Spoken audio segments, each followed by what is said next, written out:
The night everything changed did not begin with shouting. That was what haunted me later, the quiet. The television was on, but nobody was really watching it. A laugh track echoed from some forgettable sitcom, filling the living room with fake happiness that felt almost insulting. I sat on the edge of the couch, my hands folded so tightly in my lap that my fingers ached. I had learned to sit like that, small, contained, invisible. He sat in his recliner, Mark. My husband of 12 years. He didn't look at me when he reached for the remote. He didn't sigh or roll his eyes. He didn't raise his voice. He simply pressed the power button. The screen went black. The sudden silence felt louder than yelling ever could. "Get out," he said. 2 words. Calm, flat, final. I blinked, unsure if I had heard him correctly. The room felt colder, even though the heater hummed softly in the background. I waited for more, for an explanation, for anger, for something I could respond to. But there was nothing. A mark? My voice came out smaller than I intended. "What do you mean?" He leaned back, folded his arms across his chest, and stared at the dark television screen like it held answers he refused to give me. "Hi, Meanie," he said slowly. "I want you out of this house." My heart thudded painfully against my ribs. "Tonight?" "Yes." I searched his face for something. Regret, hesitation, guilt. But found none. His expression was set, almost bored, like he had already had this conversation in his head, and was annoyed he had to repeat it out loud. "I didn't do anything," I whispered. That was true. I hadn't cheated. I hadn't stolen. I hadn't lied. But I had existed. And sometimes I was learning that was enough for someone to want you gone. "A pack-a-bag," he said. "You can stay with your sister or wherever you go when you need space." Space. The word stung. This house had been my space too. The chipped coffee table we bought second-hand. The faded rug I cleaned every Sunday. The kitchen where I learned which cabinet door stuck unless you lifted it just right. 12 years of my life were inside these walls, and he wanted me gone like I was clutter. "I'll be quiet," I said, the desperation slipping out before I could stop it. "I won't argue anymore. I won't ask questions. Just let me stay." That made him finally look at me. And when he did, his eyes were cold. "That's the problem," he said. "You're always here." I swallowed hard. "I'll sleep on the couch. A no, and take the spare room." "A no," he snapped, standing up abruptly. "I'm done. Done." Another final word. I stood too, though my legs trembled beneath me. My chest felt tight, like there wasn't enough air in the room for both of us. "Did I do something wrong?" I asked. He stared at me for a long moment, then shook his head. "You wouldn't understand," he said. That hurt more than if he had yelled, because it told me he had already decided my feelings didn't matter. I nodded slowly. Years of survival had taught me when fighting was useless. "Okay," I said. I went to the bedroom and packed a small bag, just essentials, clothes, toiletries, my old phone charger. I left everything else behind, photo albums, books, memories. As I walked toward the door, he didn't follow me. He didn't ask if I was safe. He didn't say goodbye. The door closed softly behind me. I spent that night on my sister Lena's couch, staring at the ceiling while memories replayed in my mind like scenes from a movie I no longer recognized as my own. Mark hadn't always been like this. At least that's what I told myself. We met when I was 24. He was charming in a quiet way. Attentive, stable, responsible. After years of dating men who felt like storms, Mark felt like solid ground. Or so I thought. The first red flag came 3 years into our marriage. I'd been talking about going back to school. Just talking, dreaming out loud. "You don't need that," he had said casually. "You make enough." I laughed then, not realizing how dangerous that sentence was. Over time, my world got smaller. Friends drifted away because Mark didn't like them. Family visits became shorter because he found them exhausting. My opinions were dismissed gently at first, then completely. He never hit me. He never screamed. He simply erased me. By the time I noticed, I barely recognized the woman I had become. And now I was homeless by his choice. The next morning, I woke up to the smell of coffee and the sound of Lena moving around the kitchen. My sister had always been the opposite of me. Loud where I was quiet, bold where I hesitated. She took one look at my face and frowned. "He really kicked you out?" she asked. I nodded, without a fight. I hesitated. I didn't think it would help. She slammed her mug down on the counter. You can't just let him do this. I'm tired, Lena. That was the truth. Tired of explaining myself. Tired of hoping he'd change. Tired of shrinking. Stay here as long as you need, she said gently. I smiled weakly. Thank you. Later that afternoon, my phone buzzed. A message from Mark. I'll have your things boxed up by the end of the week. No apology, no explanation. Just logistics. I didn't reply. The knock on the door came the next day. It was early afternoon. Lena was at work. I was folding laundry, trying to keep my hands busy so my thoughts wouldn't spiral. The knock was firm, knees and confident. I opened the door and froze. A man stood on the porch, tall and broad-shouldered, with salt and pepper hair and eyes that seemed to study everything at once. He looked to be in his late 50s, maybe early 60s. He wore a simple jacket and held a worn leather folder under his arm. Are you Anna Carter? He asked. My heart skipped. Yes. He exhaled slowly, like someone bracing himself. My name is Daniel Reeves, he said, and we need to talk. About Mark. A chill ran through me. What about him? Dan back at my face. May I come in? He asked. Something in his tone, heavy, careful, made my stomach twist. Yes, I said, stepping aside. He sat across from me at the small kitchen table. For a moment, neither of us spoke. His eyes kept drifting to my hands, then to my face, as if he were searching for something familiar. Finally, he opened the folder. I'm not here to cause trouble, he said. But you deserve to know the truth. My pulse roared in my ears. What truth? He looked at me then, really looked at me, and his expression softened. About why your husband asked you to leave, he said. My breath caught. He told me I wouldn't understand, I whispered. Daniel nodded slowly. That sounds like him. You know him? Yeah? Yes, he said quietly. Better than he wants anyone to know. He slid a document across the table. I didn't touch it. Who are you? I asked. His jaw tightened. I'm the man Mark has been running from his entire life, he said. And yesterday he finally ran out of places to hide. The room felt suddenly unsteady, like the ground beneath me had shifted.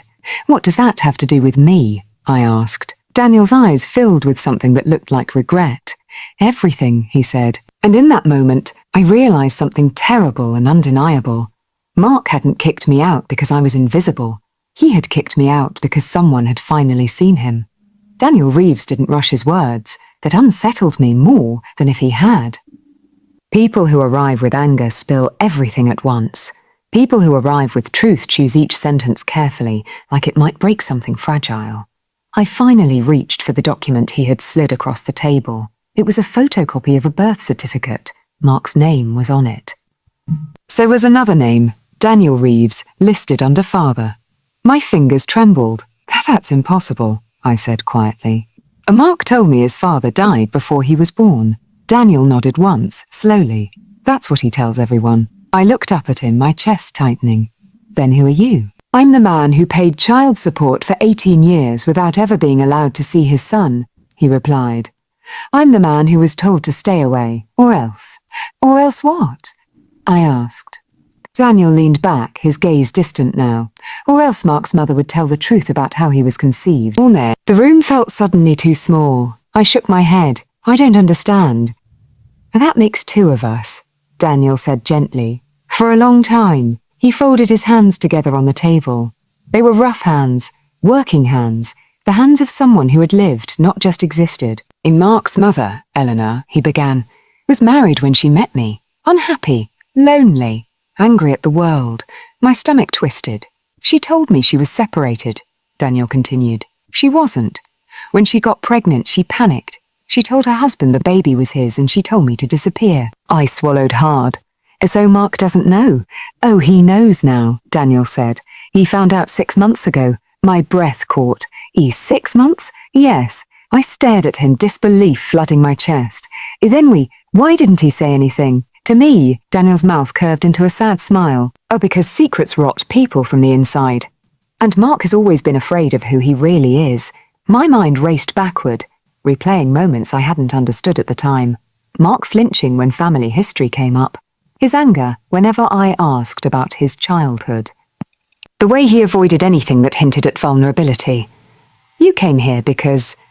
My voice cracked. Because of me. In part, Daniel admitted. But mostly because Mark tried to make me disappear again. I stiffened. How? He offered me money, Daniel said calmly, to sign a document stating I had no biological or legal claim to him. My chest tightened with anger. And you refused. I did. What happens now? I asked. Daniel met my eyes, and now he's scared. I let out a bitter laugh before I could stop myself. He didn't look scared when he told me to leave. Oh no, Daniel said. He looked powerful. I froze. That's what fear looks like when someone doesn't know how to be vulnerable, Daniel continued. They push. They control. They remove whatever makes them feel exposed. Realization crashed over me like a wave. He hadn't kicked me out because I was weak. He kicked me out because I was close. Too close. After Daniel left, I sat alone for a long time. The apartment was quiet except for the hum of the refrigerator. My folded laundry sat untouched on the couch. I thought of the man I married. The man who hated feeling questioned. The man who insisted on being right, even when he was wrong. The man who shut down the moment something touched his pride.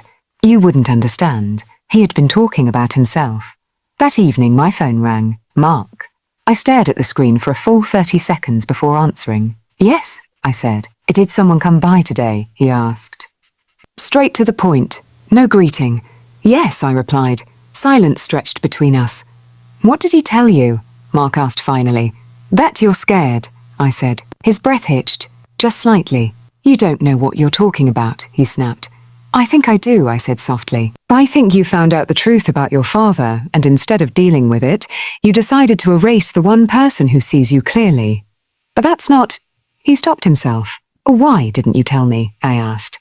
Because it's none of your business, he said sharply. I closed my eyes. Why was your wife? You were a complication, he shot back. The word landed like a slap. I gave you everything, I said quietly. My time, my loyalty, my silence. And that's exactly where you had to go, Mark replied. My chest burned. Because silence stopped working? Because you would have asked questions, he said. Because you would have expected honesty. I laughed softly, sadly. That's what marriage is, Mark. Not for me, he said. Here it was. The truth he never meant to say out loud. I'm meeting with Daniel again tomorrow, he added. Boys suggest you stay out of it. I straightened. I know, I said. There was a pause.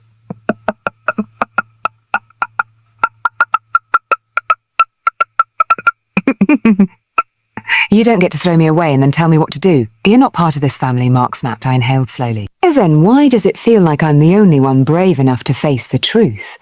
He hung up. That night I didn't cry. I sat by the window and watched the streetlights flicker on, one by one. For the first time in years, my thoughts felt clear. Mark wasn't cruel because he was strong. He was cruel because he was terrified. And terror, when left unchecked, becomes control. The next day Daniel called. I need your help, he said. With what? I asked. With making sure Mark doesn't destroy himself trying to protect a lie, Daniel replied. I looked at my reflection in the dark window. The woman staring back looked tired, but she also looked awake. I'll help, I said. Because for the first time in my marriage, I wasn't choosing silence. I was choosing truth. Mark didn't always know how to control a room. Once, he had been a boy who learned very early that love came with conditions. Daniel told me that the first time we met alone again, 2 days after the phone call that ended our marriage more completely than the night he told me to leave, we sat on a park bench, autumn leaves scattered around our feet. The air smelled like damp earth and old trees. Daniel stared straight ahead as he spoke, like if he looked at me too long, he might lose the courage to continue. Mark grew up believing one thing above all else, Daniel said.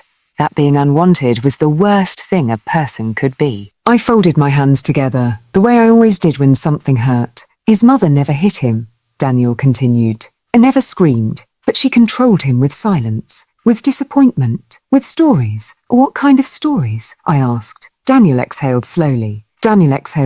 She told him his father abandoned him because he wasn't worth staying for. My chest tightened. She said it casually, Daniel added, like it was a fact, something unchangeable. She'd say men leave, or you can't depend on anyone right in front of him. I swallowed hard. So he learned to never need anyone. Yes, Daniel said, and to never let anyone see where it hurts. Suddenly, so many things made sense. Mark's refusal to apologize, his discomfort with affection, the way he treated vulnerability like weakness.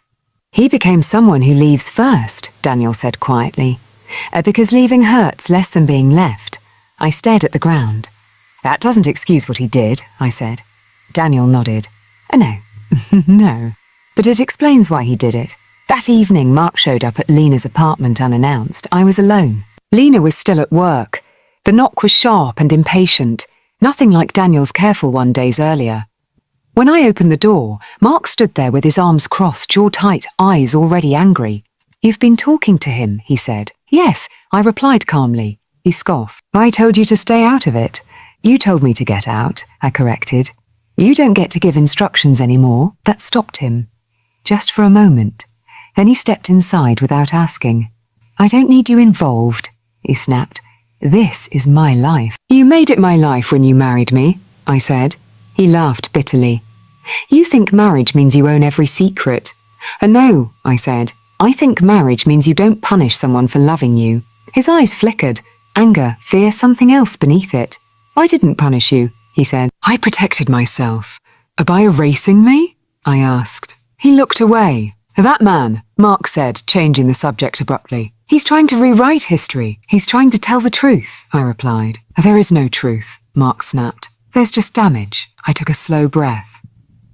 "You kicked me out because he made you feel small." "But that's not." "You turned off the TV," I said softly. "Because you couldn't stand the noise anymore. Because something inside you was screaming." Silence fell between us. Heavy. Thick. "I won't let him take my identity," Mark said finally. "Your identity isn't something someone else can steal," I replied. "Unless it was built on a lie." His fists clenched. "You don't know what it's like," he said, "to wake up one day and realize the story you were raised on was fake." "I know," I admitted. "But I know what it's like to be blamed for someone else's fear." He stared at me, breathing hard. For the first time in 12 years, Mark looked uncertain. That night after he left, I sat alone again, but this time I wasn't waiting. I wasn't waiting for permission. I wasn't waiting for clarity. I was already moving forward. I called a lawyer. Not out of revenge, out of self-respect. The next day, Daniel told Mark something he hadn't expected to hear. "I don't want your name," Daniel said. "I don't want your money. I don't even want a relationship if you're not ready." "Then why are you here?" Mark demanded. "Because running won't make this disappear," Daniel replied. "And because someone needs to show you that you don't have to become cruel just to survive." Mark laughed harshly. "Easy for you to say. You weren't the one raised on a lie." "No," Daniel said. "I was the one erased. It hit harder than any accusation." Mark went quiet, and in that silence something inside him cracked. Not enough to break, but enough to hurt. Later that night, Mark sat alone in the same recliner. The TV was on, but he wasn't watching it. He turned it off. Not because he wanted silence, but because, for the first time, silence didn't protect him anymore. It exposed him. Mark had built his entire life around one belief. If he stayed in control, nothing could hurt him. But control is fragile. It only works when everyone else agrees to play along. And I had stopped playing. The lawyer's office smelled like old paper and burnt coffee. I sat in the stiff chair across from a woman named Rachel, who listened without interrupting as I explained everything. How Mark asked me to leave, how he cut me off emotionally, how silence had become his weapon of choice. She didn't look shocked. She looked familiar with stories like mine. "You're not weak for staying quiet," she said gently. "But you are strong for speaking now." Those words stayed with me. Because for years, Mark had framed my silence as proof that I needed him. But now I understood it differently. I had been surviving. When Mark found out I'd contacted a lawyer, he didn't call. He showed up again. This time he looked less angry and more desperate. "You're really doing this?" he asked, standing in Lena's doorway. "I am," I replied. Without me there to absorb the emotional weight, things surfaced. He missed deadlines at work. He snapped at co-workers. His boss noticed. For the first time, Mark couldn't blame me for his discomfort, and that frightened him more than abandonment ever had. The confrontation came unexpectedly. Mark showed up again, this time not angry, not controlling, just tired. "I don't know who I am without the story I was raised on," he admitted. "I listened, But I didn't rescue him. That's something you have to figure out, I said gently, and not something I can fix for you. He nodded slowly. Tegano, I treated you like a threat, he said, because you saw me. That was the closest thing to accountability he'd ever offered. But accountability, I learned, doesn't erase consequences. I forgive you, I said, but I'm not coming back. His shoulders slumped. I thought forgiveness meant another chance, he said. Forgiveness means I won't carry your choices with me anymore, I replied. Later that week, I signed the final paperwork, not with shaking hands, not with tears, with clarity. Mark wasn't a villain, but he wasn't my future, and I wasn't required to stay small so he could feel large. That night, alone in my room, I looked at my reflection. For the first time in years, I didn't ask if I was too much. I asked something new. Who do I want to become now that I'm free? And the answer didn't scare me. Mark thought he understood silence. He had lived inside it his whole life. But this silence was different. This one didn't wait for him to take control. It didn't bend when he ignored it. It stayed, and it followed him everywhere. Without me, Mark's house felt unfamiliar. Too clean, too empty, too honest. The television still worked. The furniture hadn't moved. Nothing was technically missing, except the person who used to soften the sharp edges of his days. For years, he had mistaken my presence for convenience. Now he realized it had been stability. The letter arrived on a Tuesday. Plain envelope. No return address. Inside was a single page, typed, formal, unmistakable. A request for mediation. From Daniel. Mark stared at it for a long time. He didn't tear it up. That alone told him something had changed. They met in a small office with neutral walls and uncomfortable chairs. No audience, no leverage, just truth. Daniel spoke first. I'm not here to take anything from you, he said. I'm here because pretending this never happened is destroying you. Mark scoffed weakly. You don't know anything about me. Daniel nodded. That's true, but I know what it's like to be erased. And I know what it does to a person when they build their life around a lie. Mark's jaw tightened. You left, he snapped. Daniel didn't flinch. I was forced out. Silence settled between them. Heavy. Unavoidable. What do you want? Mark asked. Daniel took a breath. For you to stop running. For you to understand that the story you were told wasn't about you. It was about someone else's fear. Mark looked away. For the first time, he didn't argue. Meanwhile, my life was quietly expanding. Not dramatically, not perfectly, but honestly. I took a part-time job at a local community centre. Nothing prestigious, nothing impressive, but it mattered. I mattered. People listened when I spoke. They noticed when I wasn't there. It felt unfamiliar and grounding. One evening, Lena asked me something I hadn't expected. Do you miss him? She said gently. I thought about it. I miss who I thought he was, I replied. Just him and the memories he had avoided. He remembered being 10 years old, overhearing his mother say, men always leave. He remembered deciding, silently, that he would never be weak enough to be left. And in that decision, he had learned to leave first, including me. Daniel didn't ask Mark to call me, but Mark did anyway. I finally understand why you stopped being quiet, he said. I closed my eyes. And? I asked. And I don't think I ever knew how to love without controlling, he admitted. That's not something I can fix, I said softly.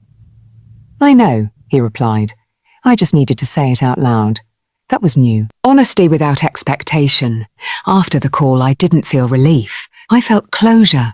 The kind that doesn't arrive with apology, but with understanding. Mark began therapy, not because someone forced him, because control had stopped working. And for the first time in his life, he didn't know who he was without it. I began writing again, something I hadn't done since before my marriage. Pages filled with thoughts I had once swallowed. Words became a place where I didn't have to shrink. We were both changing, separately. As we should have been all along. Forgiveness is often misunderstood. People think it's a doorway back, a reset button, a promise of reconciliation. But sometimes, forgiveness is simply a quiet release, one that doesn't change the ending, only the weight you carry forward. Mark didn't recognize himself in therapy. That unsettled him. He had always believed self-awareness was a strength he possessed. He could analyze others with precision, identify flaws, predict reactions. But sitting in that small room each week, he discovered something uncomfortable. He had never examined himself without defending his behavior. The therapist asked a simple question one afternoon. What happens inside you when you feel exposed? Mark didn't answer right away. That was the truth beneath everything. Daniel and Mark spoke occasionally now, not warmly, not bitterly. Honestly, they talked about boundaries, about the past, about what could never be recovered. Daniel never pushed for a relationship. That strangely made Mark trust him more. For the first time, someone wasn't demanding access to him. They were offering space. Meanwhile, my life continued to grow in small, steady ways. I wasn't chasing happiness. I was practicing presence. Morning routines, evening walks, conversations that didn't require me to edit myself. I laughed more. Not loudly, but genuinely. The final conversation between Mark and me happened on a quiet Sunday afternoon. No tension, no accusations. Just clarity. I don't want you to think I never loved you, Mark said. I met his eyes. Why don't? And why did I hurt you? He asked. Because you confused love with control, I replied, and silence with safety. He nodded slowly. I don't expect anything from you, he said. I just wanted you to know I see it now. That mattered. Not because it changed the past, but because it honored it. Forgive you, I said again. And this time, I mean it without hoping you'll change. He exhaled, like he had been holding his breath for years. Later that night, I wrote something in my journal that surprised me. I am no longer waiting for someone to choose me. That realization felt like freedom. Mark eventually sold the house. Audie, too many memories, too much silence. He moved into a smaller place, started over, not dramatically, but intentionally. Daniel remained in his life, not as a replacement, not as a repair, but as a truth Mark no longer ran from. As for me, I stopped defining my life by what ended. I started defining it by what I allowed. Respect, honesty, voice. Some endings don't come with closure. Ours did, not because we reunited, but because we finally understood. Moral of this part, forgiveness doesn't always rebuild bridges. It sometimes teaches you how to walk away without bitterness. Growth means releasing the need to be chosen and choosing yourself instead.